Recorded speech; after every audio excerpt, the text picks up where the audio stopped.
Hello, it's Alex Goodall here from Your Digital Ally with a video about the importance of creating business management systems and processes. As you can see, I've identified 7 major reasons why it's important to use systems and processes in our business. But before I go into those, here's some context. In an earlier video, I pointed out that as single-person business owners, not only are we too busy, but we're too busy to do anything about it. And the only resource available to us is basically us. But the resources we need in order to do our businesses properly is probably around 2 to 3 people. So the solution to being too busy is really to spend some time getting properly organized. But we're simply too busy to spend the time doing that. And this would appear to be an impossible dilemma. But actually I identified that there is a solution. It's an obvious solution, at least in principle, and that is to have access to ready-made systems and processes so that you don't have to divert time from your busyness to create them yourself. What I want to announce in this video is that I'm creating systems and processes for my own business. Now, because my business is focused on online marketing, that's the only subject area I'm going to be covering in relation to these systems and processes. Now, that certainly is a very big area, but because I'm not trying to cover everything that a business does, the systems and processes I create for my own business will also be reusable by other people. Now, in one respect, I'm forced down this route because that's simply how my mind works. I'm an inveterate systematizer and organizer. But to be honest, there are also some very strong external pressures taking me down this route. In fact, there are 7 reasons why. That's the whole point of this video. And I'm going to cover these in the rest of the video. Now, as I'm sure you know, online marketing is getting more and more competitive, and that trend is never going to go in the opposite direction. The way I see it, in order to survive, let alone thrive, we need to be more strategic. We need to be able to cope with more complexity. We need to be more consistent. We need to ensure our business can scale more. And we need to be constantly learning, testing, and adapting. So, let me go through these one by one. Reason number 1 is about strategy. And what is it about strategy that makes systems and processes important? Well, if you write up your strategy properly, it will define what systems and processes you're going to need.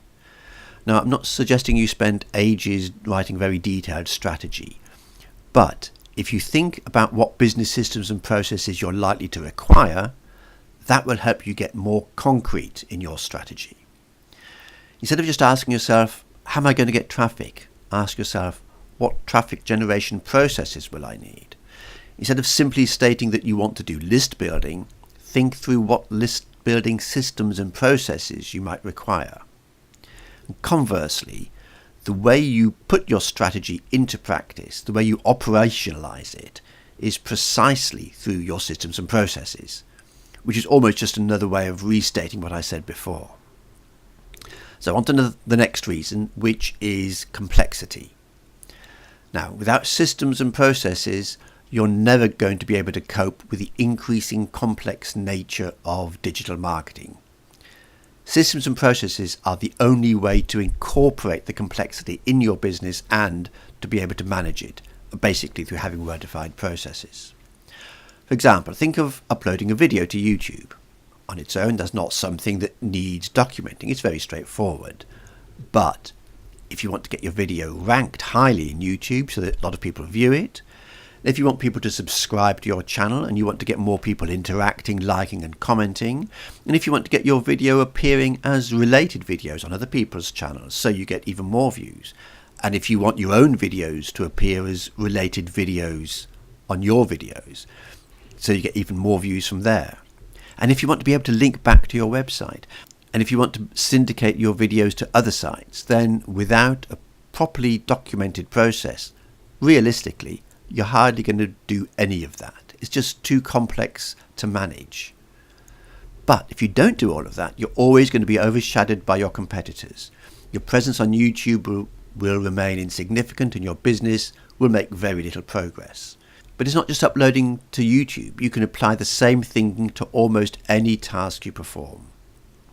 The simple version of the task is probably quick and easy and doesn't really need documenting, but is unlikely to get you any results. The results come from applying all the advanced tricks and techniques, and your only hope of being able to do that and remember what they are and to apply them consistently, which I'll talk about in a minute, is through the effective use of systems and processes. And in fact, the next reason is consistency. And the role of systems and processes in relation to consistency is that you can't define what you mean by consistency without them, and you can't actually achieve it without the systems and processes. So let me say a little bit about that. A lot of people setting up an online business for the first time don't quite realize the huge difference between the setting up phase and the operational phase of a business. During the time when you're setting up a business, most of what you do are one-off activities. You're usually learning, building, testing, experimenting, and so on. It's actually an exciting phase full of variety and novelty. There's generally not much need for repeatable processes. But when your business is operational, there should be a huge change in the nature of the work you do. A very large proportion of your time needs to be spent on tasks and activities that you perform on a regular basis, such as creating and posting content, growing your followers on social media, building a mailing list, sending out regular emails, other forms of lead generation, converting those leads into customers, doing customer account management if that's the nature of your business, and of course, monitoring and testing everything. So you can see it's essential to have good systems and processes in place so that you can define exactly what it is you need to do on a regular basis, when you need to do each activity, and to have suitable systems and artifacts in place to perform those tasks efficiently, quickly, and of course consistently, and also to record anything that needs to be documented whilst you're performing those tasks. So consistency is absolutely core. The next reason is scalability, and the role of systems and processes in relation to scalability is simply that you can't manage it without good systems and processes. The importance of scalability to a business depends on the nature of the business. For example, if each customer is worth $10,000 or more to you each year and the cost to you to service each customer is relatively low, you're not really going to be too worried about scalability unless you're looking for a turnover in the range of tens of millions of dollars a year, perhaps. But if each customer is worth only tens of dollars per year to you, then scalability has to be front and center of your whole business. Now, obviously, scalability means you need to be able to manage large numbers of customers. But in order to get to large numbers of customers, you need also to be able to manage large numbers of leads and prospects, even larger numbers of leads and prospects. So you need an efficient way to manage those as well. But to get large numbers of leads and prospects, you probably need large numbers of other things. You need to scale other parts of your business. For example, you may want to make a lot of use of content syndication, which probably means having large numbers of social media accounts. So you'll need a way to manage all those accounts. You may also have a traffic strategy that requires building large numbers of WordPress sites. So you're going to need a way to manage all those efficiently. And you may be monetizing your business through affiliate promotions and links or banner advertising. And over time, the number of programs you get involved with could actually become very large. So you need a way to manage those associated programs and monitor which are working well and where you want to focus your efforts. I could go on, but I think I've made the case strongly enough that it's highly likely you're going to need to be able to deal with large numbers of different types of things, whatever they are, so your business can scale up. And for that, it is absolutely essential to have good systems and processes in place. The next reason is learning. And the role of systems and processes in relation to learning is that, first of all, the learning can't be recorded without systems and processes, and it can't be incorporated into your business without them. Here's what I mean by that. First of all, whatever strategy and business model you have in place today, it's unlikely to stay the same for very many weeks. There's new tools and new techniques, new strategies and ideas coming up almost every week. And we're learning about things that maybe aren't new. There's always so much to learn. We also rely on platforms such as Google, Amazon, YouTube, Twitter, LinkedIn, and so on. And all those platforms change their rules of operation on a regular basis. So if we're using those, and we're likely to be using those, we need to know what's going on. We need to be constantly learning, and the things we learn could have an impact on our business, whether that means a major impact, major change in the way we're operating, or a small tweak in one of our processes or one of our regular activities. And a small tweak could actually have a big impact. But the point is, what do we do with what we learn? What actually do we do with that? I mean, obviously it goes into our head, but then what? Does it end up as a bookmark somewhere pointing to a YouTube video? Or is it encapsulated in a PDF which we download and file away somewhere? Or is it some comment that we just make in a note within Evernote? You know, all of those outcomes are fine and could be part of the results of the learning, but not one of those things is going to guarantee that whatever it is you've learned is going to change the way you operate your business, which is ultimately the point of the learning.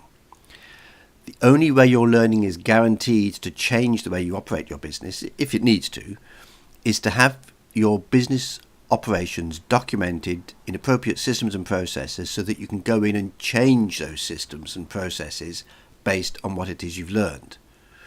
If your processes aren't documented, there's nowhere for you to concretely incorporate any new learning into your business. Now, I know it's fun to learn new things and get new ideas, and we obviously have to generate, we have to make time in our busyness to keep learning. But the only way to guarantee that we're going to benefit from that learning is to operationalize it. And that means to have documented systems and processes in place which you can adjust based on what you learn. The next reason to have systems and processes in place is testing. And the role of systems and processes in relation to testing is that first of all, you can't record, it's obvious really, you can't record the results of your testing without some systems and processes in place. And secondly, perhaps less obviously, you can't integrate testing from multiple sources without an appropriate system in place. So these two things are actually very closely related. You know that these days, every online system and tool that we use has some analytics section. And normally nowadays, those are actually very useful and highly valuable and sometimes quite intricate parts of the tool. So we're provided with huge amounts of potentially very useful data. So you might ask, why bother recording that elsewhere? It's already available on the tools that we use. And the answer is related to the need to integrate that data. For example, would you like to know how your Twitter engagement activity correlates with the views of your opt-in form, or even which tweets produce the most opt-ins, or what impact your email marketing is having on your YouTube subscriber growth, or how fast your overall influence is growing as measured by, for example, the size of your email list plus the number of Twitter followers plus the number of likes on your Facebook page plus your number of YouTube subscribers plus, say, your LinkedIn level 1 contacts. Add all those together, it gives you some sort of measure of your online influence. But maybe you think it's more relevant to measure the monthly activity of the people that you are potentially influencing. For example, by measuring the number of emails that are opened each month, plus the number of video views you get, plus the number of retweets, plus the number of likes on your Facebook post as opposed to your page, plus the number of views of your LinkedIn articles, plus the number of views of your latest blog post. So that gives you some measure of the impact that you're having on your influencers. And the other question you might ask is, where is the growth happening fastest? Which audience is growing fastest? So where should you focus your effort for increasing growth, and where should you focus your effort for monetizing audiences that you already have? You can't get all this information just by scanning through the analytics page of the various systems that you're on. you have to find a way of consolidating all that information into one place. And that means, of course, good systems and processes. And by the way, it's essential to set all this up in a way that allows you to gather the data really quickly and efficiently. It also goes back to consistency, by the way, because if you can't do it quickly, this can be really quite a tedious task. And if it gets too tedious, you're probably not going to bother. And if you don't do that, then you're not taking the testing into account, and that could really shackle your business growth in a very serious way. And the seventh and final reason for having systems and processes is adaptation. This actually overlaps with the last two reasons, the learning and the testing, but it's such an important aspect of any business, and even more so of an online business or the online marketing elements of a business, that I wanted to make it into a reason on its own. So the role of systems and processes in relation to adaptation is that, overlapping what I said before, learning can't be incorporated without the systems and processes, as I made that point just now. And also, the testing results can't have an impact without them. Now, I didn't mention this under testing, but it needs to be mentioned. It's an obvious result, it's an obvious element of testing, but let me talk through it a bit.